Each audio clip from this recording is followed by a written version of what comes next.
Hello बच्चों, good morning. मैं Rajeev Awasthi, study with us AG में आपका स्वागत है।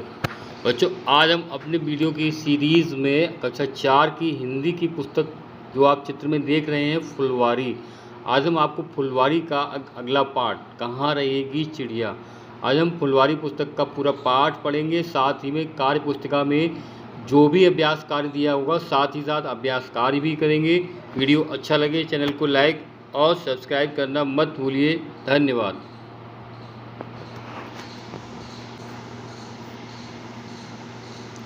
आप देख रहे हैं आपके सामने स्क्रीन पर एक कविता है हमारी, कहाँ रहेगी चिड़िया। बहुत ही सुंदर कविता है। इसके लेखक हैं महादेवी वर्मा, जिनको ज्ञानपीठ पुरस्कार भी प्राप्त हुआ था। बहुत ही अच्छी लेखिका हैं, इनके द्वारा कई कविताएं लिखी गई हैं। यहाँ पर एक चिड़िया जिसका जो घर टूट गया है उसकी दशा के बारे में बताया गया है। आपको बताता चलूँ बच्चों, हमारी जो कवयित्री है महादेवी वर्मा, उनको बहुत बड़ी प्राकृतिक प्रेमी थी। उन्होंने पशु पक्षियों पर बहुत सारे लेख लिखे हैं। जैसे कि एक उनकी कहानी आती थी गिल्लू, जो कि एक गिलहरी के ऊपर थी। बिल्ली पर भी एक कविता है। यहाँ पर एक तितली पर भी कविता पाठ के अंत में दी गई है, वो भी हम आपको पढ़ाएंगे, तो बने रहिएगा हमारे साथ। पहली कविता है, पहली लाइन पाठ 5, पाठ का नाम कहाँ रहेगी चिड़िया। पहली लाइन, आंधी आई जोर शोर से। एक बार फिर से पढ़िएगा, आंधी आई जोर शोर से,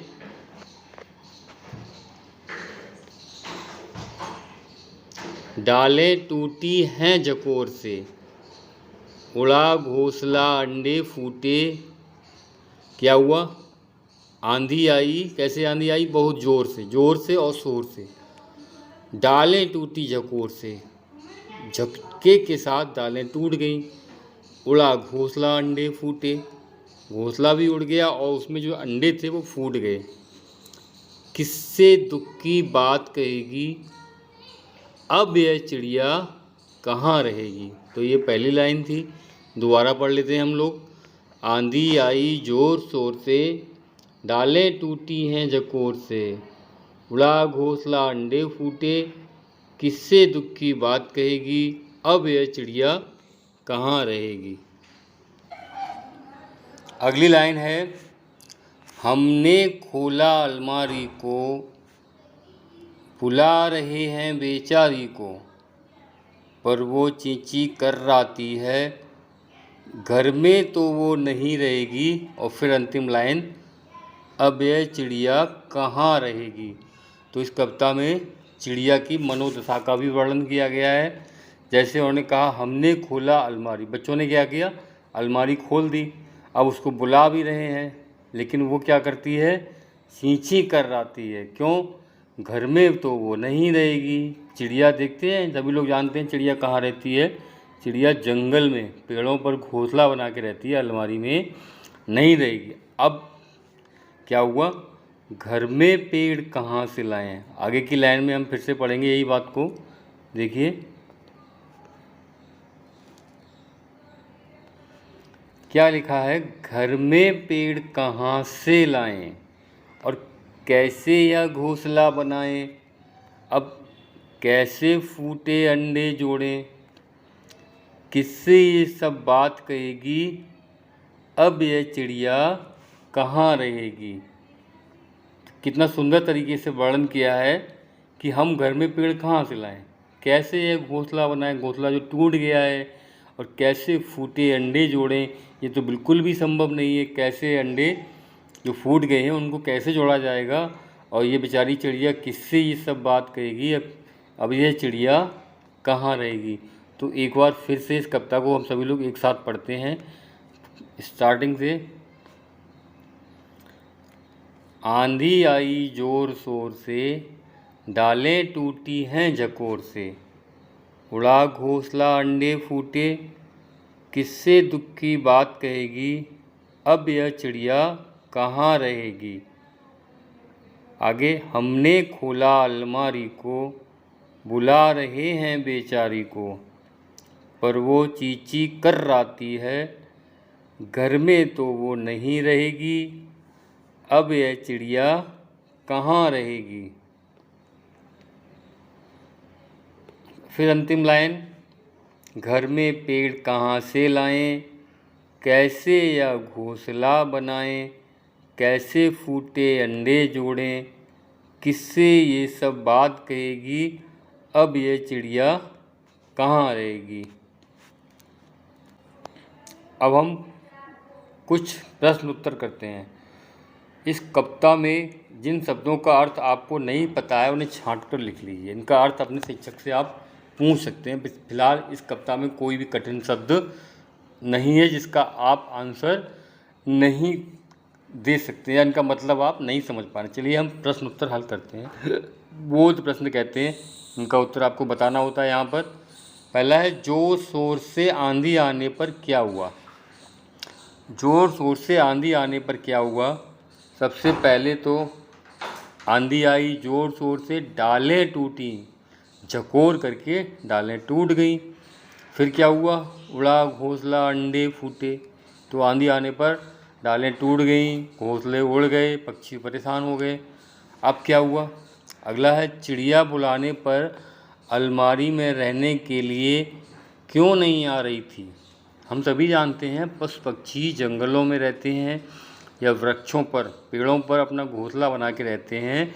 अब आपने अलमारी खोल भी दी लेकिन पक्षी अलमारी में नहीं रुकते हैं। चिड़िया के लिए दुख की बात क्या है। चिड़िया के लिए दुख की बात यह है कि जो उसके अंडे फूट गए हैं कैसे जोड़े जाएंगे और कैसे उसका घोंसला बनाया जाएगा। तो ये चिड़िया के लिए दुख की बात है। अब कविता के अंश हैं, उनको वाक्यों के रूप में लिखिए। आंधी आई आंधी जोर शोर से, इसको क्या लिखना है, जोर शोर से आंधी आई। डालें टूटी हैं झकोर से, झकोर से डालें टूटी हैं। हमने अलमारी को खोला है। अंतिम है, बुला रहे हैं बेचारी को, बेचारी को बुला रहे हैं। तो ये इसका वाक्य बन गया कविता से हटके। अब आगे महादेवी वर्मा की एक और कविता है तितली के ऊपर। क्या है, मेघ बरसने वाला है। देखिए यहाँ पर लिखी है कविता, मेघ मतलब मेघ, मेघ बरसने वाला है, मेरी खिड़की में आजा तितली। बच्चे तितली से क्या कह रहे हैं, बरसात होने वाली है, मेरी खिड़की में आ जाओ। बाहर जब पर गीले होंगे गीले, धुल जाएंगे रंग सजीले, झड़ जाएगा फूल, न तुझको बचा सकेगा छोटी तितली, खिड़की में तू आजा तितली। कितना ही सुंदर वर्णन किया है बच्चों की जिद और किस तरह तितली का आह्वान करते हैं कि जब बरसात होगी तो तेरे रंग, फूलों परों के रंग, सजीले रंग हैं, सब धुल जाएंगे और बरसात में फूल भी जो है झड़ जाएगा, वो तुझको बचा नहीं पाएगा, इसलिए मेरी खिड़की में तू आजा तितली। कितना ही सुंदर वर्णन किया है। हमारी राष्ट्र कवयित्री ने, इनको ज्ञानपीठ पुरस्कार भी मिला है और इनकी बहुत सी रचनाएं हैं जो प्रसिद्ध हुई हैं। अब देखिए इस कविता पर कुछ सवाल पूछे गए हैं, देखते हैं क्या क्या सवाल है। अगला है सवाल, इस कविता पर 2 सवाल बनाइए। इस कविता पर 2 सवाल बनाइए। तो इस कविता पर पहला सवाल क्या बनेगा, तितली को कहाँ बुला रहे हैं, मेरी खिड़की में क्या बरसने वाला है, मेघ। इस कविता को अपने संवादों की तरह लिखिए। तो इसमें क्या है, इस कविता को अपने संवादों की तरह, अपना संवाद कैसे आपको लिखना है कि तितली है, उड़ रही है, बच्चों ने उसको बुलाया, यहाँ क्या कर रही हो, बरसात होने वाली है, बरसात होगी तो तुम्हारे पैर धुल जाएंगे और ये सारे रंग जो हैं सब छूट जाएंगे। तो इस तरह से इस कविता पर आप चित्र बनाइए। तो आप एक छोटा सा चित्र बनाने की कोशिश करेंगे जिसमें एक तरफ छोटे बच्चे होंगे और एक तितली का चित्र बना होगा इस तरह से, और उस तितली को आपने क्या करना है, उड़ते हुए दिखाना है और बरसात भी दिखानी है इस तरह से। तो अपनी पुस्तक में एक सभी बच्चे चित्र बनाएंगे। अगला, अब हम कार्य पुस्तिका को हल करते हैं। देखिए हमारे पास कार्य पुस्तिका है, पाठ 5 कहाँ रहेगी चिड़िया। इसमें आपको क्या करना है, देखिए इस पुस्तिका में दिया गया है, दिए गए चित्रों में पक्षियों को पहचानें और उनके नाम से मिलान करें। तो एक लाइन में पक्षियों के चित्र हैं और दूसरी लाइन में उनके नाम लिखे हुए हैं, तो उनका मिलान करना है। चलिए हम उनका मिलान करते हैं। तो पहले आप क्या लिखेंगे, ये जो आपका है, सबसे पहले आप देख रहे हैं कौवा। देखिए कौन सा है कौवा, तोता, यहाँ से आपने तोता को मिला दिया। गौरैया ये दूसरे नंबर पे है, और मोर तीसरे नंबर पे है। ये रहा आपका कौवा, और ये रहा बतख। 1 2 3 4 5 चित्र हैं, पांचों के आपने नाम पहचान लिए हैं। पहला गौरैया, और दूसरा मोर, तीसरा तोता, चौथा कौवा, पांचवा बतख। तो ये सब पक्षी हैं। पक्षियों की पहचान क्या होती है, ये सभी उड़ने वाले हैं। अगला,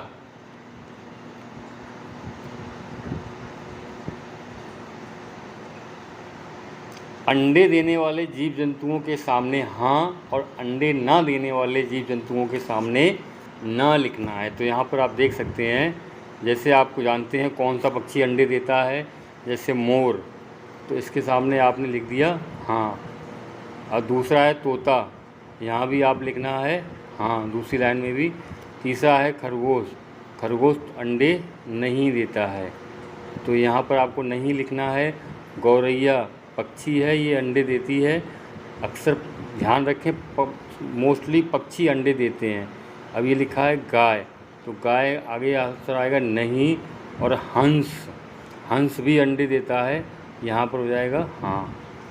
तो जितने भी पक्षी हैं वो लगभग सभी अंडे देते हैं। तो यहाँ पर लिखा था गाय, हमने यहाँ दोबारा से लिख दिया गाय अंडे नहीं, गाय बच्चे देती है। अगला प्रश्न,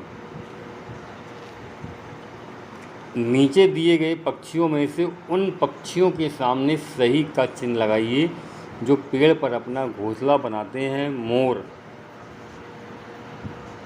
मोर जो है पेड़ पर अपना घोंसला कैसे बनाता है, नहीं बनाता है। कौवा अपना घोंसला बनाता है, नहीं बनाता है। तोता अपना घोंसला बनाता है, तोता खोल में बैठ जाता है। गौरैया अपना घोंसला बनाती है, कबूतर भी अपना घोंसला बनाता है, तितली घोंसला नहीं बनाती है। तो ये हमारे उत्तर हैं। अब अगला प्रश्न, यहाँ पर आपको चित्र बनाने के लिए बताया गया है। अपने आसपास पाए जाने वाले पक्षियों के चित्र बना दीजिए, जो भी आपको आसान लगे। जैसे कि यहाँ पर एक आप बना सकते हैं तोता, और यहाँ पर पक्षियों के नाम है, पशु केवल पक्षियों के, कबूतर, गौरैया, मोर। इस तरह के आप किन्हीं 4 पक्षियों के चित्र जो भी आपको आसान लगे बनाइए। ये आपको कहाँ पर कार्य करना है। अगला, थोड़ा सा हल्का लिखा हुआ है, नीचे दिए गए पक्षियों के समानार्थी शब्द लिखिए। मोर पर्यायवाची बोल सकते हैं। मोर, मोर को क्या बोलते हैं, कौवा को काक, मोर को मराल भी बोलते हैं, मराल।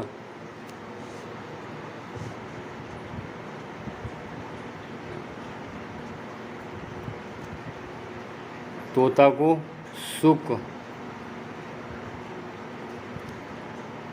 इसको मयूरा भी बोलते हैं, मयूरा। और कौवा को काक,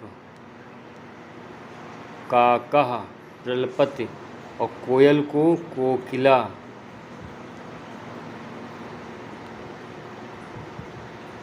ये आपके पर्यायवाची शब्द हो गए।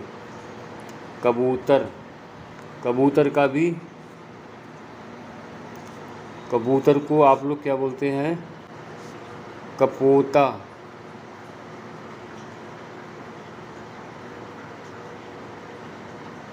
ये इनके सभी संस्कृत शब्द हैं और इनके पर्यायवाची भी बोले जा सकते हैं। अगला प्रश्न, दी गई कविता की पंक्तियों को पूर्ण कीजिए। देखें आपको कितनी कविता याद हुई। हमने खोला अलमारी को, और आगे क्या है,